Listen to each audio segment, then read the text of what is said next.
जीवन हमें एक मौका देता है, इसलिए जब भी सही कॉलेज चुनने का समय आए तो सिर्फ मंगलायतन यूनिवर्सिटी आपके बेहतरीन भविष्य और सर्वांगीण विकास के लिए।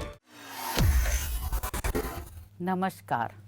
जजमेंट समझिए माला दीक्षित से कार्यक्रम में आपका स्वागत है। केंद्र सरकार ने वक्फ संशोधन कानून पारित किया है, जिसका मुस्लिम संगठनों और विपक्षी राजनीतिक दलों द्वारा विरोध हो रहा है और इसके विरोध में सुप्रीम कोर्ट में भी 10 से ज़्यादा याचिकाएं दाखिल हो चुकी हैं। सुप्रीम कोर्ट इस मामले में 16 अप्रैल को सुनवाई करेगा और तब देखा जाएगा कि सुप्रीम कोर्ट क्या कहता है, क्या नहीं कहता है। लेकिन एक बात मैं आपको बता दूं कि सुप्रीम कोर्ट पहुंचने वालों में सिर्फ मुसलमान ही या राजनीतिक दल ही नहीं है,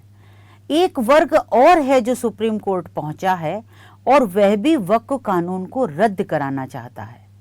लेकिन अभी हाल में संसद से पारित हुए वक्फ संशोधन कानून को रद्द कराने की सिर्फ उसकी मांग नहीं है, वो वर्ग जो है वो पुराने मूल वक्फ कानून जो 1995 का है और नए संशोधन कानून 2025 दोनों को रद्द करने की मांग कर रहा है। और उसकी दलील है कि वक्फ कानून हिंदुओं और गैर मुस्लिम समुदायों के खिलाफ है, इसलिए उसे रद्द किया जाए। इतना ही नहीं, उस याचिका में ये भी मांग की गई है कि कोर्ट घोषित करे कि वक्फ कानून के तहत जारी कोई भी अधिसूचना, आदेश या नियम आदि कुछ भी हिंदुओं और गैर मुस्लिमों की संपत्ति पर प्रभावी नहीं होगी।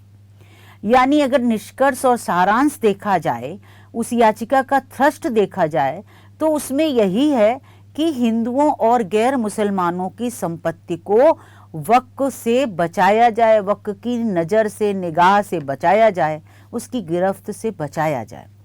आज मैं इसी मामले पर आपके साथ चर्चा करूंगी। जिस मामले की मैं आपसे बात कर रही हूं वो एक जनहित याचिका है जो अभी हाल में दाखिल हुई है कोर्ट में, और वो जनहित याचिका उत्तर प्रदेश की एक महिला ने दाखिल की है। और उस दाखिल याचिका में वक्फ कानून 1995 का जो मूल कानून है वक्फ का, उसे और जो 2025 का भी हाल में संशोधित कानून पारित हुआ है और लागू हुआ है, दोनों को चुनौती दी गई है। और उसमें जो वक्फ संपत्तियों और वक्फ बोर्ड को स्पेशल स्टेटस दिया गया है, इसका ही विरोध उस याचिका में किया गया है। उसमें कहा गया है, याचिकाकर्ता का कहना है कि इस कानून में वक्फ बोर्ड और वक्फ संपत्तियों को स्पेशल स्टेटस मिला है और जो स्टेटस इस कानून में इनको मिला है मुस्लिम संपत्तियों को, वक्फ की संपत्तियों को, वो अधिकार ट्रस्ट और सोसाइटियों के पास, मंदिर के महंतों के पास, ट्रस्टियों के पास नहीं है। तो इस तरह से जो ये कानून है वो भेदभाव करता है हिंदुओं के साथ में और अन्य समुदायों के साथ में, इसलिए इसको रद्द किया जाए।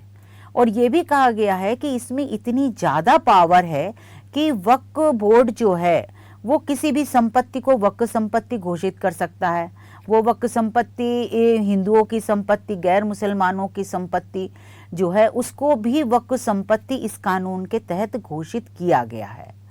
तो ये जो व्यवस्था है ये एक सेकुलर स्टेट और बराबरी के सिद्धांत के खिलाफ है,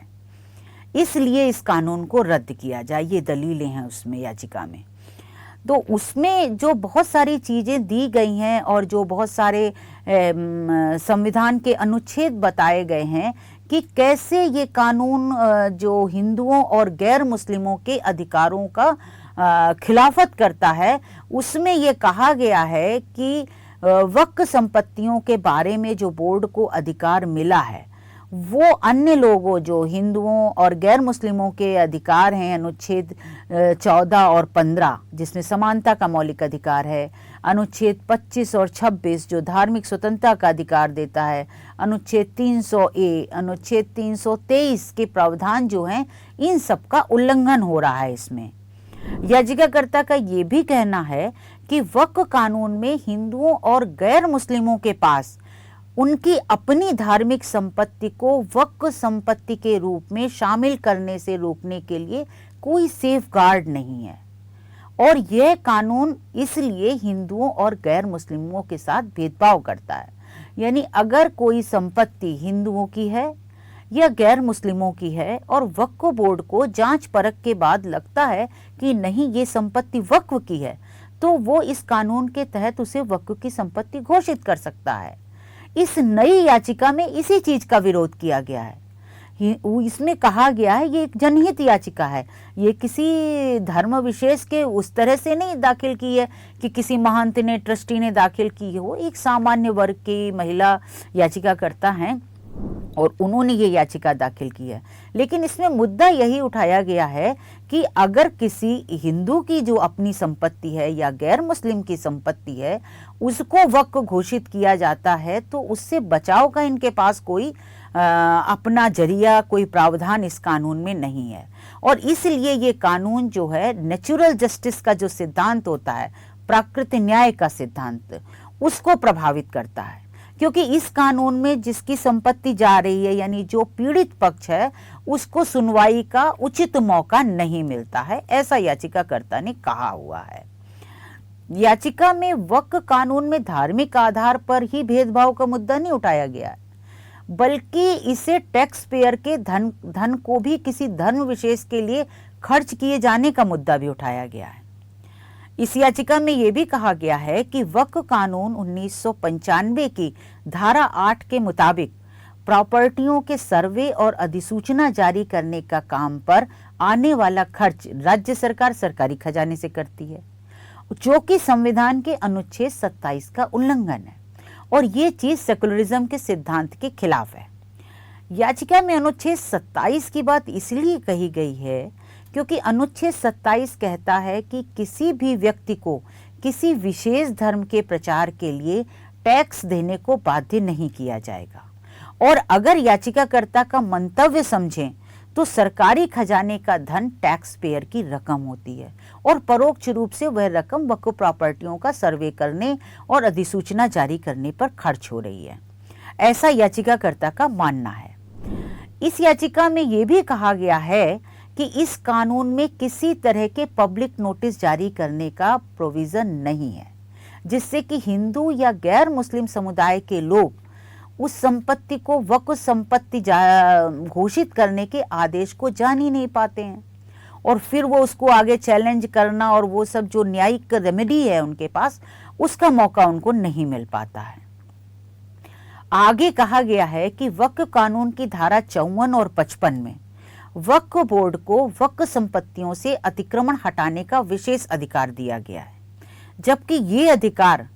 किसी ट्रस्ट, मठ, मंदिर, अखाड़ा और धार्मिक संपत्तियां रखने वाले ट्रस्टी, मैनेजरों, सेवायतों, महंतों, पुजारियों और उसका प्रबंधन करने वालों के पास नहीं है। यानी वक्फ कानून में वक्फ की संपत्तियों के लिए जो विशेष अधिकार दिया गया है वो अधिकार मंदिर, ट्रस्टी और अन्य धर्मों के धार्मिक संपत्तियों के संबंध में नहीं है। इसलिए ये कानून सीधे तौर पर धर्म के आधार पर भेदभाव कर रहा है। अब अगर वक्फ कानून को देखा जाए तो वक्फ संपत्ति घोषित होने को लेकर विवाद की सुनवाई वक्फ ट्रिब्यूनल करती है। इस नई याचिका में इसका भी विरोध किया गया है। याचिकाकर्ता का कहना है कि दो समुदायों के बीच संपत्ति को लेकर होने वाला विवाद जटिल प्रकृति का होता है और इसे तय करने के लिए विशेषज्ञ दक्षता की आवश्यकता होती है। ट्रिब्यूनल अर्ध न्यायिक प्राधिकरण होता है और वो इसमें सक्षम नहीं हो सकता। ऐसे मुकदमों को निपटाने के लिए दीवानी प्रकृति के संपत्ति विवाद होते हैं तो इसे सिविल अदालतें बेहतर ढंग से निपटा सकती हैं और इसलिए वक्फ कानून में वक्फ संपत्तियों से संबंधित विवादों को सिर्फ ट्रिब्यूनल द्वारा निपटाए जाने का जो प्रोविजन है ये गैर कानूनी है, इसे रद्द किया जाए। याचिका में वक्फ बोर्ड के पिछले 10 वर्षों में जिन संपत्तियों को वक्फ संपत्ति घोषित किए जाने के उदाहरण दिए गए और कहा गया है कि पिछले 10 वर्षों में इतनी संपत्तियां वक्फ बोर्ड ने वक्फ संपत्ति घोषित की हैं, इसकी अगर बानगी देखी जाए तो 7 फरवरी 2022 को अल्पसंख्यक मामलों के केंद्रीय मंत्री ने राज्यसभा में बताया था कि कुल 7,85,934 वक्फ संपत्तियां पोर्टल पर दर्ज हैं। तो ऐसे में याचिकाकर्ता कहता है कि वर्तमान में देश के विभिन्न राज्यों में करीब 12 लाख एकड़ पर वक्फ की संपत्तियां हैं, जो कि पूरी दिल्ली के क्षेत्रफल से 4 गुना से ज्यादा है। ये बात कहाँ से उठी कि जब ये वक्फ कानून जो है वो धर्म के आधार पर भेदभाव करता है और कभी भी हिंदुओं और गैर मुस्लिमों की संपत्ति को जो है वो वक्फ संपत्ति घोषित कर लिया जाता है। अगर हम इस सारे परिदृश्य को, परिप्रेक्ष्य को देखें तो आपको भी याद होगा कि पिछले दिनों जब वक्फ संशोधित कानून भी लागू हुआ तो भी संसद में सरकार की ओर से विधेयक पेश करते हुए अल्पसंख्यक मामलों के मंत्री ने भी कहा था और उदाहरण दिए थे कि कैसे विभिन्न राज्यों के वक्फ बोर्डों ने पूरे पूरे गांवों को वक्फ संपत्ति घोषित कर दिया था, जिसमें कि तमिलनाडु का एक गांव है जिसको पूरे गांव की संपत्ति को वक्फ संपत्ति घोषित कर दिया गया। वहाँ एक बहुत पुराना मंदिर है, उसे भी वक्फ संपत्ति घोषित किया गया। इसी तरह केरल में करीब 600 ईसाई परिवारों की पारिवारिक जो पैतृक संपत्तियां हैं उसको वक्फ संपत्ति घोषित किया गया और वहाँ पर केरल के उन ईसाई परिवारों ने उसका विरोध किया। इसी तरह बिहार में गोविंदपुर में एक गांव था और उसकी संपत्तियों को सबको वक्फ संपत्ति के लिए दावा किया गया। तो ये चारों तरफ से देश से अचानक ऐसे बहुत से मामले आने लगे जिसमें कि वक्फ बोर्ड, जो राज्य के वक्फ बोर्ड हैं, वो विभिन्न संपत्तियों को और बड़े बड़े क्षेत्रों को जो गैर मुस्लिमों की संपत्तियां हैं उनको भी वक्फ संपत्ति घोषित करने लगे और उनको वक्फ संपत्तियों की लिस्ट में दर्ज कराने लगे। तो इससे एक जो अंदर ही अंदर एक ऐसी आशंकाएं या भावनाएं पैदा होने लगी कि ये तो किसी भी संपत्ति पर हाथ रख लेंगे तो हो जाएगी इनकी। तो ये जो नई याचिका है शायद इसमें यही चीज़ों को उठाने की कोशिश की गई है और सुप्रीम कोर्ट के सामने पेश करने की कोशिश की गई है कि जब आप मुख्य कानून को देखेंगे तो आप ये भी देखिए कि ये पहलू हैं जो इस कानून में भेदभाव करते हैं अन्य संप्रदायों के साथ में, हिंदुओं के साथ में और अन्य वर्गों के साथ में जो गैर मुस्लिम हैं। तो इसलिए ये कानून गैर कानूनी है, असंवैधानिक है और इसे रद्द किया जाए। इस मामले में जो सबसे बड़ी बात है, जो सबसे बड़ी प्रेयर है, जो मांग की गई है सुप्रीम कोर्ट से, और वही सबसे ज्यादा ध्यान देने वाली बात है, जो पूरे मुद्दे की चिंता को एक दो लाइन में दर्शाती है, वो ये है कि इस मामले में, इस याचिका में सबसे बड़ी प्रार्थना ये की गई है कि सुप्रीम कोर्ट ये घोषित करे, ये डिक्लेयर करे कि वक्फ कानून के तहत जो भी आदेश जारी किया जाएगा, जो भी अधिसूचना जारी की जाएगी या जो भी नियम जारी किया जाएगा, वो आदेश, वो नियम, वो अधिसूचना हिंदुओं की जो संपत्ति है, जो हिंदू अपनी संपत्ति पर हक रखते हैं, या जो गैर मुस्लिमों की संपत्ति है, उस पर वो आदेश, वो अधिसूचना और वो नियम लागू नहीं होगा। तो ये जो मांग की गई है ये एक बहुत बड़ी चीज है और ये बहुत सारी चीजें को दर्शाती है या अंदर की आशंकाओं को दर्शाती है। ये बात एक दूसरे वर्ग की चिंताओं को दर्शाती है जो अब सुप्रीम कोर्ट के सामने गई है। उम्मीद है कि सुप्रीम कोर्ट 16 तारीख को जब मामले पर सुनवाई करेगा तो शायद ये याचिका भी सुनवाई पर आए और इस पर भी कोर्ट विचार करे। तो अब देखना होगा कि 16 तारीख को कोर्ट क्या रुख अपनाता है इस पूरे मामले पर। इस मामले में केंद्र सरकार ने भी कैविएट दाखिल कर दी है, क्योंकि जो नया वक्फ संशोधन कानून है उसके खिलाफ बहुत सी याचिकाएं हैं जिसमें अंतरिम राहत भी मांगी गई है और उस अंतरिम राहत में नए कानून पर रोक की भी मांग शामिल है। तो ऐसे में केंद्र सरकार ने भी पहले से कैविएट दाखिल कर दी है और कैविएट का मतलब होता है कि अगर कोर्ट इस मामले में सुनवाई करे और कोई भी आदेश दे तो वो एक तरफा आदेश ना दे, पहले केंद्र सरकार का पक्ष भी सुना जाए। तो अब ये देखना होगा कि 16 अप्रैल को कोर्ट क्या करता है और किस तरह इस पर सुनवाई होती है, और ये जो नई याचिका है जिसमें हिंदुओं और गैर